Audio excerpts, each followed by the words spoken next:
Deux Rois, chapitre 21. Manassé avait 12 ans lorsqu'il devint roi, et il régna 55 ans à Jérusalem. Sa mère s'appelait Hephtsiba. Il fit ce qui est mal aux yeux de l'Éternel en imitant les pratiques abominables des nations que l'Éternel avait dépossédées devant les Israélites. Il reconstruisit les hauts lieux que son père Ézéchias avait détruits, il érigea des autels en l'honneur de Baal, et il fit un poteau sacré, comme l'avait fait le roi d'Israël Akab. Il se prosterna devant tous les corps célestes et les servit.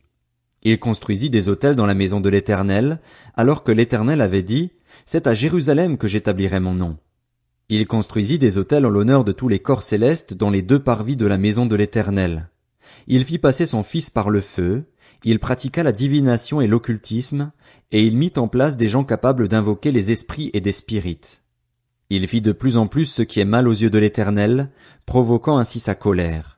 Il mit la statue d'Astarté qu'il avait fabriquée dans le temple, alors que l'Éternel avait dit à David et à son fils Salomon, « C'est dans cette maison et c'est à Jérusalem que j'ai choisi parmi toutes les tribus d'Israël que je veux éternellement établir mon nom. Je ne ferai plus errer les pas des Israélites loin du territoire que j'ai donné à leurs ancêtres, à condition seulement qu'ils veillent à mettre en pratique tous les commandements que je leur ai donnés et toute la loi que leur a prescrite mon serviteur Moïse. » Mais les Israélites n'écoutèrent pas, et Manassé les égara à un tel point qu'ils firent le mal plus encore que les nations que l'Éternel avait détruites devant eux. Alors l'Éternel annonça par l'intermédiaire de ses serviteurs les prophètes, « Parce que Manassé, le roi de Juda, a commis ces actes abominables, parce qu'il a fait pire que tout ce que les Amoréens avaient fait avant lui et parce qu'il a aussi fait pécher Juda par ses idoles, voici ce que dit l'Éternel, le Dieu d'Israël. Je vais faire venir sur Jérusalem et sur Juda des malheurs tels que tous ceux qui en entendront parler en resteront abasourdis. J'étendrai sur Jérusalem le ruban à mesurer utilisé pour Samarie et le fil à plomb employé pour la famille d'Akab. Je nettoierai Jérusalem comme un plat qu'on nettoie et qu'on renverse sans dessus-dessous après l'avoir nettoyé. J'abandonnerai le reste de mon héritage et je les livrerai entre les mains de leurs ennemis. Ils deviendront le butin et la proie de tous leurs ennemis, parce qu'ils ont fait ce qui est mal à mes yeux, et qu'ils m'ont irrité depuis le jour où leurs ancêtres sont sortis d'Égypte jusqu'à aujourd'hui. Manassé versa aussi beaucoup de sang innocent, au point d'en remplir Jérusalem d'un bout à l'autre, en plus des péchés qu'il commit et qu'il fit commettre à Juda en faisant ce qui est mal aux yeux de l'Éternel. Le reste des actes de Manassé, tout ce qu'il a accompli et les péchés auxquels il s'est livré, cela est décrit dans les annales des rois de Juda. Manassé se coucha avec ses ancêtres et il fut enterré dans le jardin de son palais, dans le jardin d'Uza. Son fils Amon devint roi à sa place. Amon avait 22 ans lorsqu'il devint roi et il régna 2 ans à Jérusalem. Sa mère s'appelait Meshulémeth et c'était la fille de Haruts de Jotba. Il fit ce qui est mal aux yeux de l'Éternel, comme l'avait fait son père Manassé. Il marcha entièrement sur la voie de son père, il servit les idoles que son père avait servies et se prosterna devant elles. Il abandonna l'Éternel, le Dieu de ses ancêtres, et il ne marcha pas dans la voie de l'Éternel. Ses propres serviteurs conspirèrent contre lui et ils firent mourir le roi dans son palais. Mais la population du pays fit mourir tous ceux qui avaient conspiré contre le roi Amon et proclama son fils Josias roi à sa place. Le reste des actes d'Amon, ce qu'il a accompli, cela est décrit dans les annales des rois de Juda. On l'enterra dans son tombeau dans le jardin d'Uza. Son fils Josias devint roi à sa place. Deux Rois, chapitre 22. Josias avait 8 ans lorsqu'il devint roi et il régna 31 ans à Jérusalem. Sa mère s'appelait Jédida et c'était la fille d'Adaja, de Botskat. Il fit ce qui est droit aux yeux de l'Éternel et il marcha entièrement sur la voie de son ancêtre David, il ne s'en écarta ni à droite ni à gauche. La 18e année de son règne, le roi Josias envoya dans la maison de l'Éternel Shaphan, le secrétaire, le fils d'Atsalia et petit-fils de Meshulam. Il lui dit, « Monte vers le grand prêtre Ilkija, qu'il ramasse l'argent qui a été apporté dans la maison de l'Éternel et que les gardiens de l'entrée ont récolté auprès du peuple. On confiera cet argent aux responsables chargés des travaux dans la maison de l'Éternel. Ils l'emploieront pour ceux qui travaillent aux réparations de la maison de l'Éternel, pour les charpentiers, les manœuvres et les maçons, pour l'achat de bois et de pierres de taille nécessaires aux réparations du temple. Mais on ne leur demandera pas de compte pour l'argent remis entre leurs mains, car ils agissent avec honnêteté. » C'est alors que le grand prêtre Ilkija dit à Shaphan, le secrétaire, « J'ai trouvé le livre de la loi dans la maison de l'Éternel. » Ilkija donna le livre à Shaphan, et Shaphan le lut. Puis Shaphan, le secrétaire, alla faire son rapport au roi. Il dit, tes serviteurs ont ramassé l'argent qui se trouvait dans le temple et l'ont confié aux responsables chargés des travaux dans la maison de l'Éternel. Puis Shaphan, le secrétaire, annonça au roi, le prêtre Hilkija m'a donné un livre. Et Shaphan le lut devant le roi. À l'écoute des paroles du livre de la loi, le roi déchira ses habits. Ensuite, il donna cet ordre au prêtre Hilkija, à Achikam, fils de Shaphan, à Akbor, fils de Miché, à Shaphan, le secrétaire, et à son propre serviteur Azaja, allez consulter l'Éternel pour moi, pour le peuple et pour tout Juda, au sujet des paroles de ce livre qu'on a trouvé. En effet, elle doit être grande, la colère de l'Éternel qui s'est enflammée contre nous, parce que nos ancêtres n'ont pas obéi aux paroles de ce livre et ne se sont pas conformés à tout ce qui nous y est prescrit. Le prêtre Hilkija, Achikam, Akbor, Shaphan et Azaja allèrent trouver la prophétesse Hulda. Elle était l'épouse de Shallum, le gardien des habits, le fils de Tikva et petit-fils de Haras, et elle habitait à Jérusalem, dans la ville neuve. Une fois qu'ils lui eurent parlé, elle leur annonça, « Voici ce que dit l'Éternel, le Dieu d'Israël. Annoncez à l'homme qui vous a envoyé vers moi, « Voici ce que dit l'Éternel. Je vais faire venir des malheurs sur cet endroit et sur ses habitants, conformément à toutes les paroles du livre qu'a lu le roi de Juda. Puisqu'ils m'ont abandonné et qu'ils ont offert des parfums à d'autres dieux afin de m'irriter par toute leur manière d'agir, ma colère s'est enflammée contre cet endroit et elle ne s'éteindra pas. Mais vous annoncerez au roi de Juda qui vous a envoyé pour consulter l'Éternel, « Voici ce que dit l'Éternel, le Dieu d'Israël, au sujet des paroles que tu as entendues. Ton cœur a été touché, tu t'es humilié devant l'Éternel en entendant ce que j'ai déclaré contre cet endroit et contre ses habitants, à savoir qu'ils seront un objet d'étonnement et de malédiction.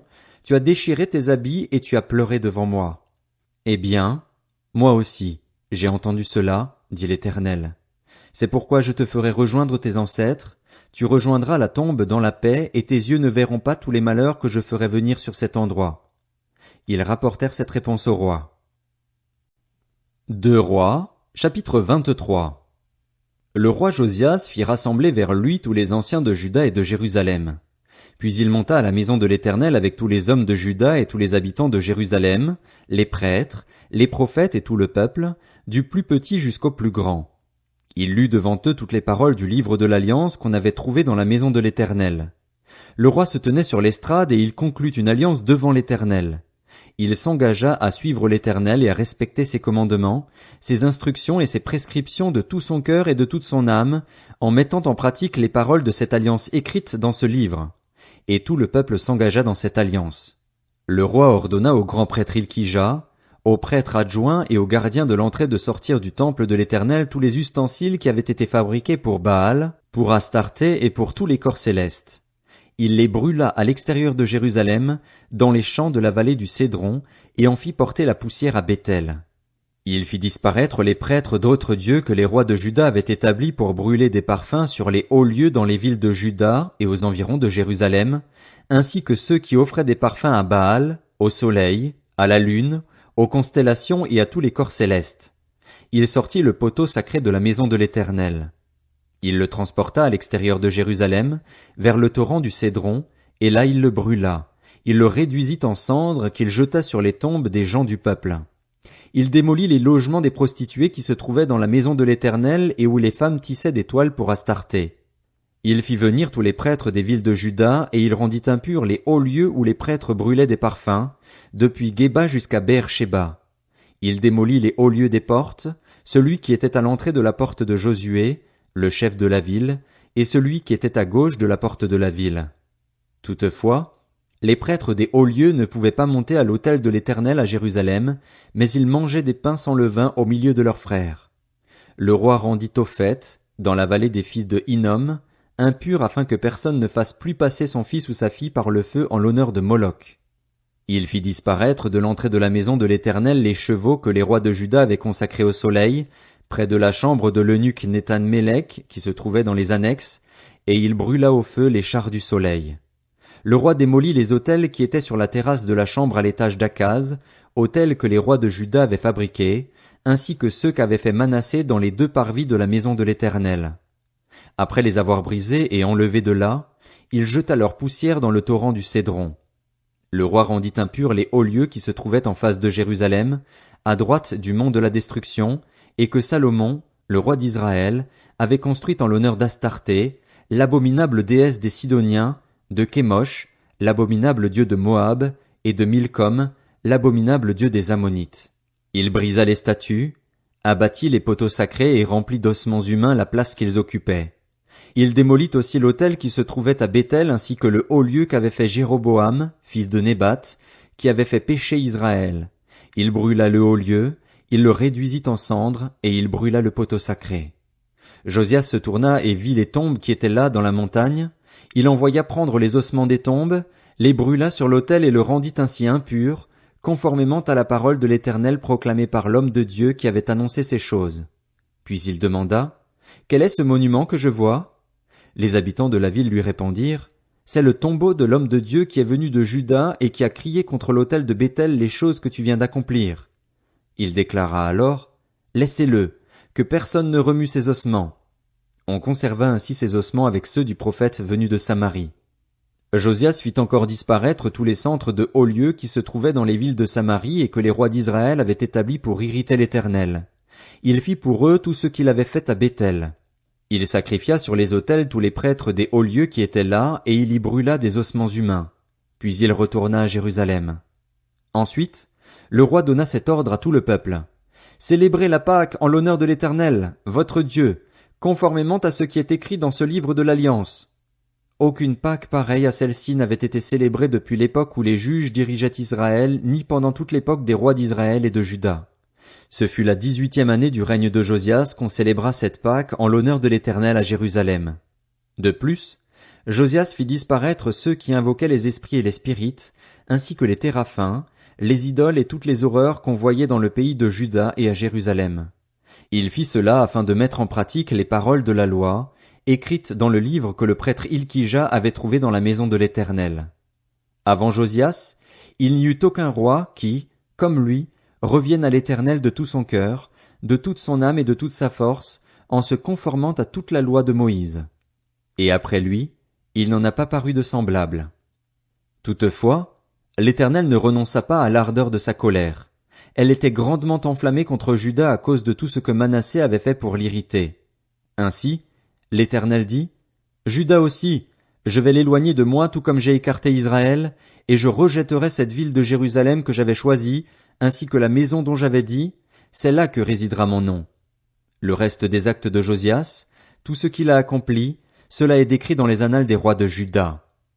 À son époque, le pharaon Nécho, le roi d'Égypte, monta rejoindre le roi d'Assyrie vers l'Euphrate.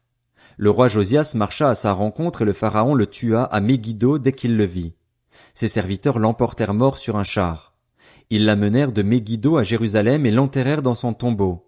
Le peuple du pays prit Joachaz, le fils de Josias, pour le consacrer par onction et le faire roi à la place de son père. Joachaz avait 23 ans lorsqu'il devint roi et il régna 3 mois à Jérusalem. Sa mère s'appelait Amutal et c'était la fille de Jérémie de Libna. Il fit ce qui est mal aux yeux de l'Éternel, entièrement comme l'avaient fait ses ancêtres. Le pharaon Nécho l'emprisonna à Ribla, dans le pays de Hamath, pour qu'il ne règne plus à Jérusalem, et il imposa au pays un tribut de 3000 kilos d'argent et 30 kilos d'or.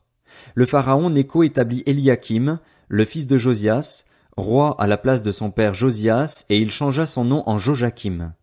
Quant à Jochaz, il le captura et il alla en Égypte où il mourut. Joachim donna l'argent et l'or nécessaires au pharaon, mais il taxa le pays pour fournir cet argent, réclamé par le pharaon. Il détermina la part de chacun et exigea du peuple du pays l'argent et l'or qu'il devait livrer au pharaon Nécho. Joachim avait 25 ans lorsqu'il devint roi et il régna 11 ans à Jérusalem. Sa mère s'appelait Zébuda et c'était la fille de Pédaja, de Ruma. Il fit ce qui est mal aux yeux de l'Éternel, entièrement comme l'avaient fait ses ancêtres.